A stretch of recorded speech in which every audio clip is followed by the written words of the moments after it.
Olá a todos vocês. Bom, gente, eu venho aqui fazer um vídeo agora sobre Clemente de Roma. Eu fiz aí um vídeo introdutório acerca da pessoa dele, um pouco da história, tá aí já no canal. E da mesma forma que eu fiz com o trabalho lá, se os pais da igreja, na verdade, tinham a concepção completa desse Novo Testamento conhecido hoje. Como não existe papiros atestados do primeiro século, apenas a partir do segundo século, alguns acreditam que 150 exista um, né? Que isso também é uma questão de investigação. Então o pai Clemente de Roma, ele é de 30 depois de Cristo e dizem que ele foi contemporâneo de Paulo e que trabalhou com Paulo em 57 depois de Cristo. Bom, isso é o que os estudiosos afirmam, isso está no meu primeiro vídeo acerca de Clemente de Roma, tá? Mas aí a questão é, Clemente de Roma, ao escrever a sua carta para a igreja de Corinto, ele atesta realmente que existia um Novo Testamento em sua época. Se diz também que as primeiras escritas foram as cartas de Paulo e não os evangelhos. Então, primeiro, o que veio diante do público foram as cartas de Paulo e depois os evangelhos. Bom, se foram as cartas de Paulo, pela lógica, ele deveria fazer atestação de algumas delas, né? Caso não, torna-se complexo essa visão dos estudiosos. Bom, como eu li a carta que ele escreveu à igreja de Corinto, eu procurei separar só aquelas referências de forma clara, tá? Clara. Não como eu fiz no vídeo anterior de Policarpo, que se subentende que aquela oração qual está em sua carta inserida tenha o mesmo conteúdo que dos evangelhos em termos de comparatividade. Agora, chegando no Clemente de Roma, no capítulo de número 13, diz assim, pois foi ele quem disse isto. Aí é fácil. Sede misericordiosos para obterdes misericórdia, perdoai para que sejais perdoados, assim como fizerdes, assim vos será feito. Da forma como derdes, assim vos será dado. Do modo como julgardes, assim sereis julgados. Como fizerdes o bem, assim vos será feito. Com a medida que medirdes, também será medido em troca. Ok. Capítulo 15. Pois é dito em algum lugar, este povo me honra com os lábios, mas seu coração está longe de mim. Aqui fica algo meio que obscuro. Como assim? Pois é dito em algum lugar, é uma questão indefinida. Então eu não posso afirmar categoricamente que essa passagem venha do Antigo Testamento ou venha do Novo, pelo fato de estar indefinido. Uma vez não definido, então eu posso colocar, é do Antigo. Ah, não, é do Novo. Então, para mim afirmar, teria que ter aqui algo mais claro, mas está indefinido, não tem como julgar, mas mesmo assim eu coloquei o versículo. Capítulo 41 diz assim, lembrai-vos das palavras de nosso Senhor Jesus, que foi dito, porque foi ele quem disse, fica fácil, ai daquele homem por quem vêm os escândalos, melhor seria que não tivesse nascido do que escandalizar um dos meus eleitos, mas devaleria amarrar uma pedra em seu pescoço e afundar no mar do que perverter um dos meus eleitos. Ok. De toda a carta, de forma expressa, conforme vocês viram, de forma clara, a citação, bom, está aqui. Ele cita apenas Mateus 7 vezes, Marcos 2, Lucas 4, João não, Romanos, Coríntios, 2 Coríntios, Gálatas, Efésios, Filipenses, Colossenses, 1 e 2 Tessalonicenses, 1 e 2 Timóteo, Tito, Filemão, aí vem Atos, aí vem Hebreus, Tiago, 1 e 2 de Pedro, 1 João, 2 João, 3 João, Judas, Apocalipse, pode esquecer. Não há uma citação de forma clara de nenhum desses outros livros aqui que você está vendo.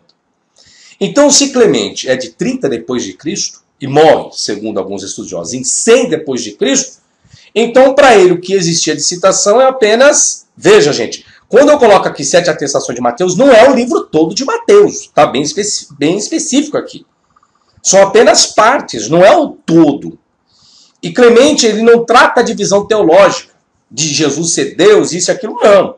Tá? Então, de João, mais interessante, aqui da de Policarpo, que eu coloquei, também não cita João.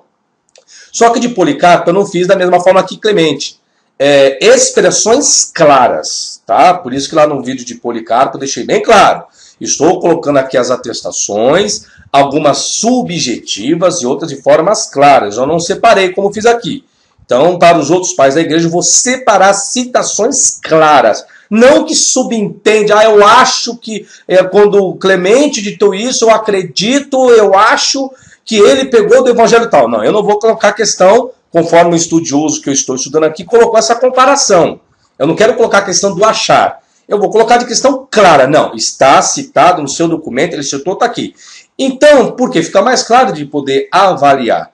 Aí, por que eu estou fazendo esse vídeo? Porque alguns estudiosos dizem, mesmo não havendo papiro no século I, só as citações dos pais da igreja do século I já constituiria todo o Novo Testamento. Bom, Policarpo, vocês viram, está no século I. Não cita todo o Novo Testamento. Nem João, né? Nem o Apocalipse, que está nas Bíblias atuais, também não cita. Ok. Agora eu estou aqui com a citação do pai Clemente de Roma.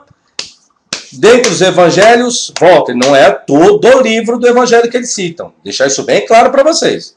Tá bem claro aqui no vídeo. Se você se compreender, fica difícil. Não é o livro, é fragmentos. Professor, mas será que se ele cita algumas partes, será que todo não existia? Volto, eu não vou colocar a questão de achar. É uma questão de fato. Então aqui não existia. Por que não existia, professor? Porque não é citado. Para provar alguma coisa é necessário o quê? Um documento. Se não existe documento, como eu vou provar? Não tem como provar, tá certo? Então, o que acontece? Professor, mas existia? Não, não existe. Entanto é que nem... Policarpo não cita João, dentre os 4 evangelhos.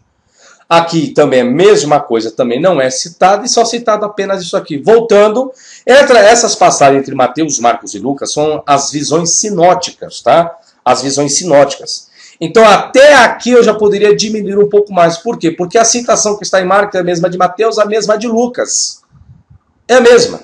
Então, algumas citações, né? Aquela questão dos sinóticos, por isso que eu coloquei aqui. Mas agora, de quem obteve a primeira fonte? A fonte foi de Marcos? A fonte foi de Mateus? A fonte foi de Lucas? Outra questão.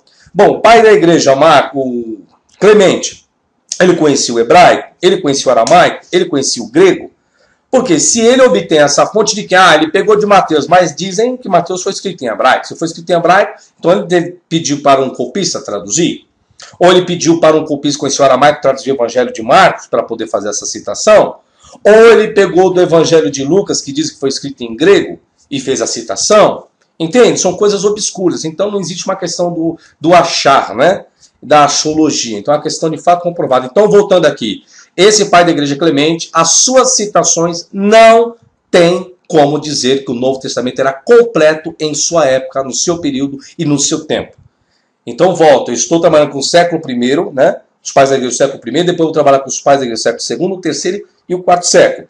Para chegar numa conclusão, qual a conclusão que eu quero chegar? Bom, se só existe papiros fragmentados e o códice chegou completo, de que forma chegou? Foi pela citação dos pais da igreja. Então eu vou saber quais citações foram essas, vou juntar com os papiros e eu quero saber se vai dar para chegar no século IV no códice completo. Se não chegar, eu vou procurar uma explicação como chegou o códice completo no século IV, se a citação dos pais da igreja não gera todo o Novo Testamento, os papiros também não geram o Novo Testamento, e como chegou completo? De que forma? Aí eu vou ter que alegar o quê? Comprovadamente, que foi apenas uma criação, uma inserção, um preenchimento de uma lacuna, tá certo? Então está em mais um vídeo, a prova cabal que Clemente de Roma não tinha todo o Novo Testamento, não conhecia o famoso todo o Novo Testamento em sua época, tá certo? Então a prova está aqui, tirada da sua carta que escreve a Igreja de Corinto, das passagens de formas claras, preste atenção, são passagens de formas claras e não subjetivas, tá certo? Lembrando, senhores, se vocês quiserem saber acerca das deturpações desse Novo Testamento, as passagens que foram deturpadas, entra no meu site. Lá tem um bom conteúdo, é www.professorfabiosabino.com.br. Quer saber acerca de Antigo Testamento, interpretação, palestra, alguma coisa assim? Entra no meu site que tem um material muito bom para vocês, tá certo? Sucesso a todos, até a próxima e tchau, tchau.